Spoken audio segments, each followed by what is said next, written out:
এইবার বেশ কিছুক্ষণ সময় চলে গেছে, এখনও আমরা দেখছি ভ্যাকুমটি প্রায় একই জায়গাতেই আছে।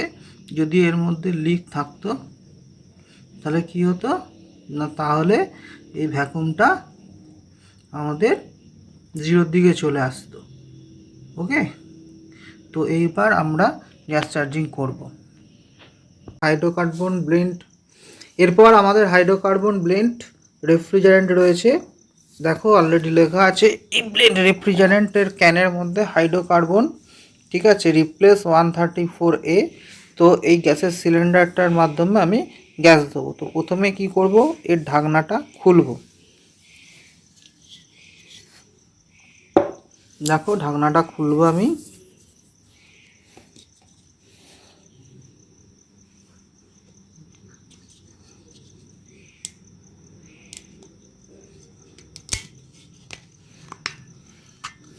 লক খুলে ফেলেছি। এই যে মুখটা দেখতে পাচ্ছ, এটা হচ্ছে এর মুখ। এই মুখের সঙ্গে নজেল লাগাতে হবে। তো অলরেডি আমার কাছে একটা নজেল রয়েছে। প্রথমে আমি এর মধ্যে এই নজেলটা লাগাবো। দেখতে থাকো কীভাবে নজেল লাগানো যায়।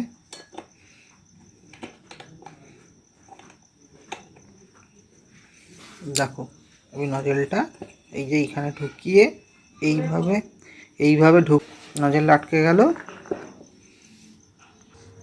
এরপর দেখো, এরপর আমরা এর মুখটা লাগাবো। দেখো প্যাচ সিস্টেম আছে এর মধ্যে। এই নজেলটা আমি এবার আস্তে আস্তে লাগিয়ে দিচ্ছি। লাগিয়ে দিলাম। লাগিয়ে দেওয়ার পর এই গ্যাসের সিলিন্ডার, এই গ্যাসের সিলিন্ডারটাকে আমি আস্তে আস্তে এটাকে টাইট করছি। টাইট করলে এখান থেকে গ্যাস বেরোতে আরম্ভ করবে। তো দেখো দেখো এখান থেকে গ্যাস বেরোতে আরম্ভ করছে। এ থেকে বোঝা গেল নজলটা ঠিকঠাক লাগানো হয়েছে। এরপর আমি চার্জিং পাইপটা এর সঙ্গে লাগাবো। চার্জিং পাইপটা লাগিয়ে দিচ্ছি। দেখো একদম পুরো প্যাচ সিস্টেম। এর মধ্যে চার্জিং পাইপ লাগিয়ে দিলাম। চার্জিং লাইন লাগানোর পর আমি এটাকে একটু পার্জিং করে নেব। পার্জিং কেমন করে করব, দেখো এই জায়গাটা এটাকে একটু আমি লুজ করে দিলাম। ঠিক আছে, অনেক চেপে আটকানো।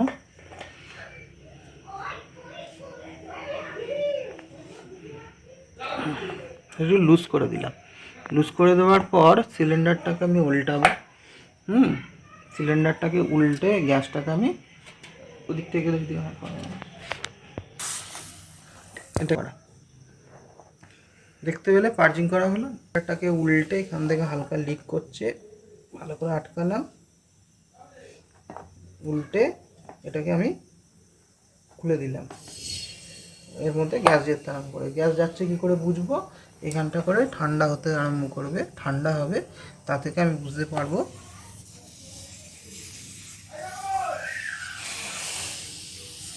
গ্যাস লিক হয়ে যাচ্ছে।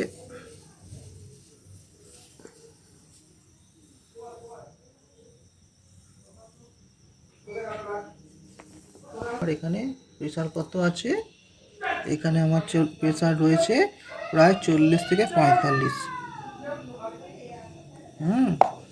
এবারে আমি আবার গ্যাস দেবো। ক্যান থেকে সামান্য লিক করছে, যার জন্য এখান দিয়েও গ্যাসটা বেরিয়ে যাচ্ছে।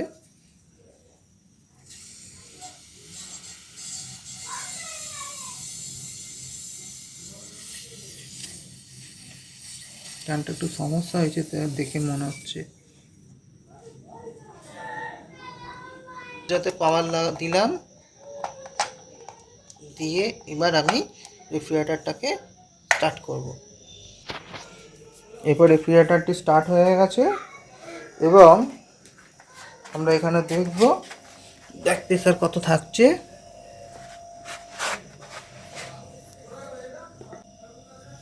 বন্ধ করে দেখছি ব্যাক প্রেসার কত থাকছে। ব্যাক প্রেসার বা সাকশন প্রেসার যেটাকে আমরা বলে থাকি। দেখো কেমন, এই 5-6-এর মতো ব্যাক প্রেসার থাকছে। আমরা এই অবস্থায় দেখব এর মধ্যে থেকে ডিসচার্জ লাইন গরম হচ্ছে কি। ডিসচার্জ লাইন গরম হচ্ছে হালকা, এবং সঙ্গে সঙ্গে সাকশন লাইনও ঠান্ডা হবে। তো আমরা এইভাবে একটু একটু করে এর মধ্যে গ্যাস দিতে থাকবো। আরেকবার দিয়ে দেখি, গ্যাস দিচ্ছি আবার সামান্য।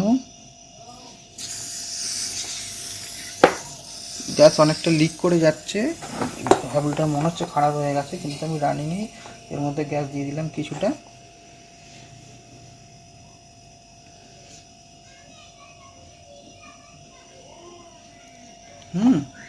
দেখো অলরেডি গ্যাস টেনে নিয়েছে। সিলিন্ডারে প্রায় লিক হয়ে যাওয়ার জন্য গ্যাস প্রায় অনেকটাই টেনে নিয়েছে।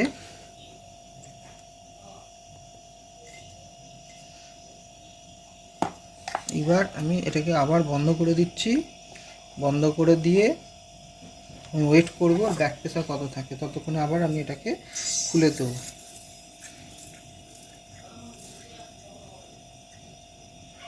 কেমন এই সামান্য একটু প্রবলেম করছে, এটা বুঝতে পারছি। দেখো এখন ব্যাক প্রেসার প্রায় 10-এর কাছাকাছি, 9। এই অবস্থাতে আমি মেশিনটাকে চালাবো। ওখানে গ্যাস সিলিন্ডার আমি উল্টে চার্জ করছি, কারণ উল্টে চার্জ করতে এই কারণে, কারণ এটা ব্লেন্ড রেফ্রিজারেন্ট আছে। ঠিক একইভাবে কালো পাইপ দিয়ে আমি কি করছি, এই যে ম্যানিফোল্ড গেজ এবং তারপর কি আছে, এখান দিয়ে লাল পাইপ যাচ্ছে। লাল পাইপ দিয়ে কার সঙ্গে, চার্জিং পাইপের সঙ্গে লাগানো রয়েছে, এবং কম্প্রেসারটি চলছে। এবং ইন দ্য মেন টাইম আপনার এই সঙ্গে সঙ্গে আমি দেখব কি না এর ডিসচার্জ লাইন গরম হচ্ছে কি। দেখো ডিসচার্জ লাইন গরম হচ্ছে, সাকশন লাইন ঠান্ডা হচ্ছে।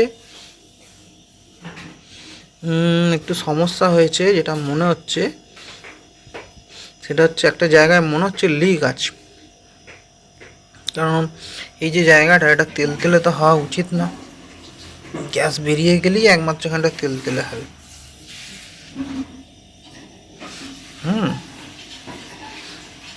জায়গাটা মনে হচ্ছে লিক আছে। তো এই মুহূর্তে আমার কাছে কি করণীয়,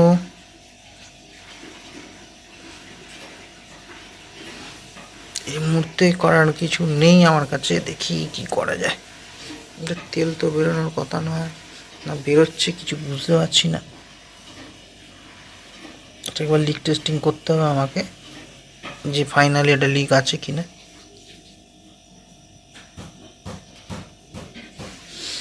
না সোয়েটিংয়ের পজিশন দেখা যাক একটু ক্লোজে।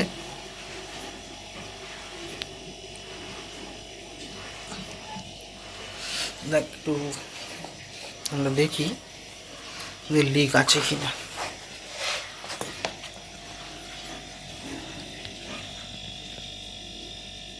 লিক হওয়ার তো একদমই সম্ভাবনা নেই। ঠান্ডা হচ্ছে, কিন্তু এখানটা নিয়ে খুব কনফিউশন।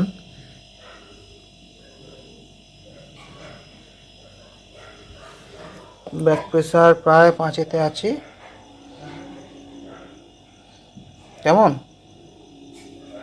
আমরা একটু ইভাপোরেটরের দিকে দেখে আসি। 5-এতে যেহেতু স্টে হয়ে গেছে, একটু ইভাপোরেটরের দিকে দেখে আসি। তার আগে একটু ড্রায়ারের কাজটা দেখবো, এখান দিয়ে কোনো জায়গা দিয়ে লিক করছে কি না। লিক নেই। ইভাপোরেটরের দিকে যাই, ইভাপোরেটরের দিকে গিয়ে দেখবো ইভাপোরেটরে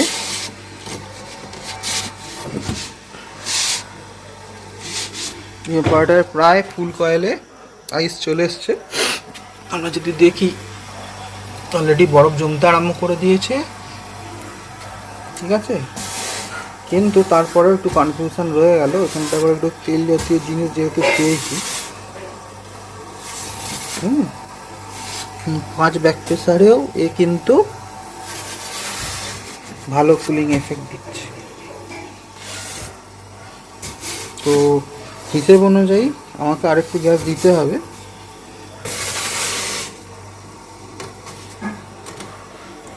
যেটা আমরা দেখি সাধারণভাবে গ্যাস চার্জিংয়ের সময় আঙুলটাকে চিপকে নিচ্ছে কিনা। দেখো বাইস আসছে, কিন্তু অ্যাকুমুলেটর পর্যন্ত এখনো দেখতে পাচ্ছ ধোঁয়া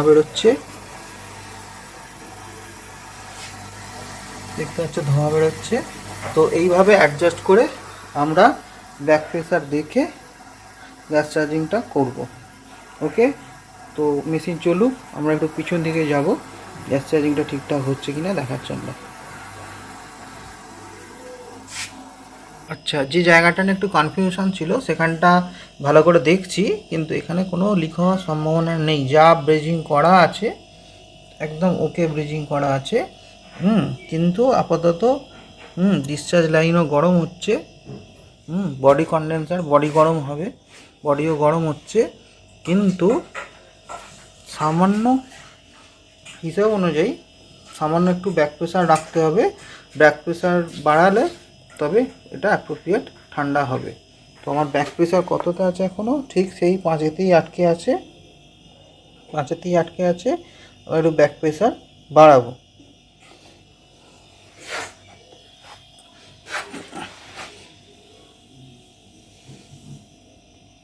তো আমার সিলিন্ডার অলরেডি রেডি আছে, কিন্তু দুঃখের বিষয় সিলিন্ডারের থেকে গ্যাস লিক করছে। দেখা যাক একটুখানি করে গ্যাস দিয়ে কি হয়। এবার নাড়িয়ে দেখছি এখনও গ্যাস আছে, তো আমি একটুখানি গ্যাস আরও দেবো। আমরা ফাইনাল স্টেজেতে চলে এসেছি।